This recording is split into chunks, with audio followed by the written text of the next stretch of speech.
Opening like piracy commercial. Handhold cam. Purposely against type. Trump overly genuine. Cinematography is congested. He's late zipping. Frogs. Those are just a few notes I took while I was watching the movie. But before that, let me get to the drink I'm drinking so that I can talk in front of a camera. My drink for this review is a bit of a punishment, a thematic drink of choice for these protagonists and one that brings Donald Trump and Roy Cohn together at the beginning of the film.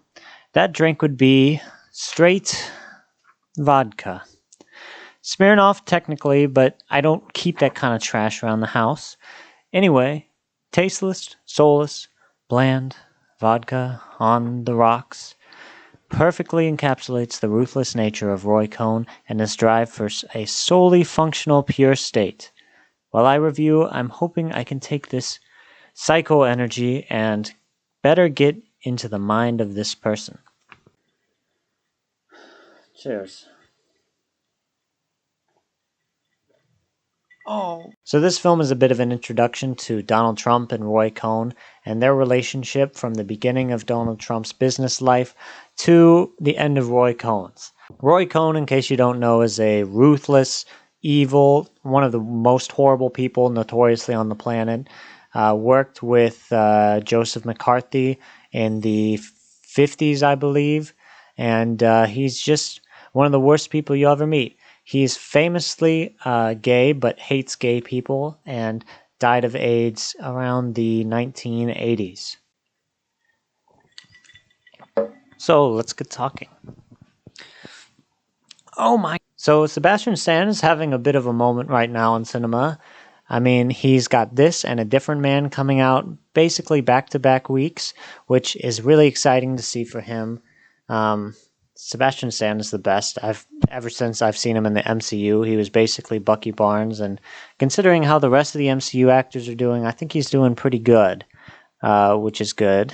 In this film, I think he was a really good choice because there's no ways an actor like him would create an accent, go over the top. He's really more of a reserved actor, which I think this character really needed in order to make it feel real.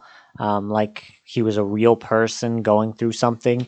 Even though Donald Trump is such a character in real life, I think choosing someone more reserved and you know, he's still young, so the character Donald Trump is still young, so he still gets to his narcissistic self, but the way he approaches the character gives it a sort of gravitas and a sort of realness that he really needed.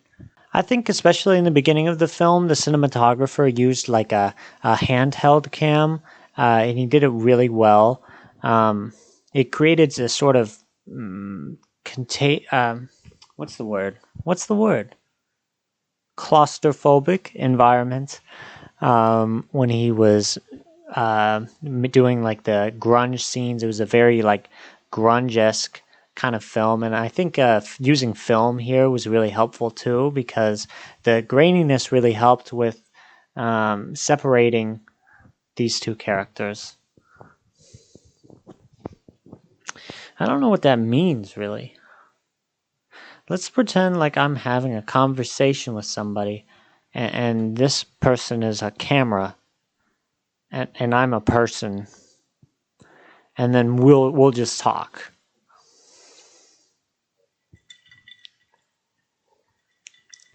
Oh. I think the desaturation and the film use was really good for the movie because, you know, A, it dates it, B, it looks artistic, which is always nice, even if it doesn't mean anything. But really, jokingly, it's the desaturation kind of takes the color out of everything, and it makes it look a little more soulless and a little more empty and shallow, which I think the themes of this film keep on hammering home, the shallowness of the American dream. And so the color grading here and the film did a really good job of showing that. The film is quite detached from their life. It seems like dispassionate, but in a good way, like purposely. Of course, Jeremy Strong was in this movie. He kind of steals the show whenever he's in anything. I think he's one of the best parts of Succession, and I think Succession is maybe the best show that was ever created. So, he's going to do a good job in whatever he's in. I think he's a really great star, and he was exacting. He was charismatic. He was evil, but he was likable. He really did a good job in his performance with Sebastian Stan. I think they worked really well together, and I think they were able to put the tone across really well. He can't really get away from the political big city roles, but I don't really need him to. I mean, he does well in his niche, so that works well for him. At least he gets to play the Brian Cox kind of character this time. And these two characters, they really cared about each other. It really showed. It did a good job of humanizing them in some ways, or not humanizing them, just showing how they get to where they are and how delicate and pathetic they really are. I It's really just wonderful the way that they did that. A natural exploitation. It's a natural extrapolation. Oh, that's my own handwriting. I can read it. I think it's a natural No, I can't. I can't read. I can't. It's a natural extrapolation of the American dream, filtered to the point where success becomes all-encompassing, where winning succeeds all else. Oh, here's where I'd want to talk about the music. The music, I think, was especially interesting because in many ways I didn't know what to think about it because I wasn't in love with it. It was just kind of empty, soulless 80s pop. But then, the further you get in the movie, you see where the direction of the film is going, and the music was really working for me. I think that it had like a certain bombasticity. Yeah, that's a word, sure. It had a certain bombasticity to it, and it really did well in showing the character of Donald Trump because there's this certain bombastic nature, but it's empty, as I've said over and over and over. Oh. There's also Maria Bakalova. Bakalova. There's also Maria Bakalova in the movie, which you can see in Bodies, Bodies, Bodies also, which I absolutely loved her in. And she was very good in this film, although I think she plays a character that is really kind of dated in biopics and movies in general. They tend to have just a side plot where it talks about the biopic's wife and like how they're doing and what they're up to. And it's a really relegated character. She's really only there for one thing. She's only there to see how Trump reacts to her. She's not really her own three-dimensional person. And so she does well in the role, but it's not exactly, the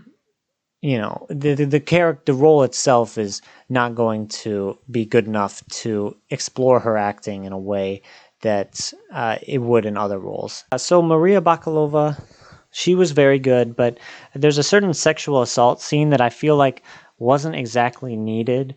Not just because in some cases films just throw in a sexual assault scene just to throw them in, which I think may have been the case a little bit here. I don't think it added too much to the character. And I also feel like if maybe some sort of sexual assault was hinted at through the relationship between Bakalova and Trump, it would have given their relationship another dynamic, something a little more subtle and reserved that you could really latch on to and maybe would have made them more interesting. I think this film does a really good job at being reserved and quiet and real, even if Donald Trump's life is a lot more bombastic than it was portrayed here. But they do one or two times have these callbacks that I really wish they didn't do, like a certain presidential slogan or just something that's hinted at with the way that Trump talks. It's not necessarily needed, and it took me out of the film. But as Sebastian Stan ages, you can tell he's having a lot more fun with Donald Trump here.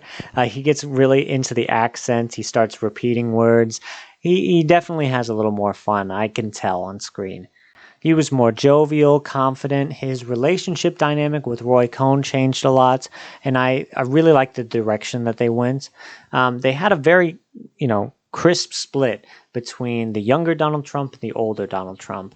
And to me, it didn't work at first. I thought that maybe I would have wanted to see the rise of Donald Trump more, but actually looking back and seeing the direction that the film took, I appreciate that they left out anything that would be take a sort of fake excitement into his rise to power. I think it's more of a reflectionary piece where it just shows you kind of a monster and what they've done to the world around them. And it's very, very objective. It's directed by Iranian director Ali Abbasi. He kind of had a more, I think the way that he talks about America is so cynical and so, um, you know, puncturing that I don't think Americans really talk about America in this way with this kind of attitude. And I think the direction that they took here, and that I think that's something that Sebastian Stan was on board with, something that Jeremy Strong was on board with, was that it was very, very dark. It was very, very poignant. It really showed to light the emptiness of what American politics stand for. And so, yeah, I mean, sounds pretty messed up, but I don't know. It's kind of true, I guess. It was two wonderful performances with really good direction. I thought maybe it was a little unfocused at times, but whenever it stuck together, it was really, really strong. It was executed well. I maybe wish Maria Bakalova had a little bit more to do, but I understand that there's certain pacing requirements that you have to get through. And so I really enjoyed this film. I think I'm going to give it 4 stars. And here's to America. Yeah. Yeah.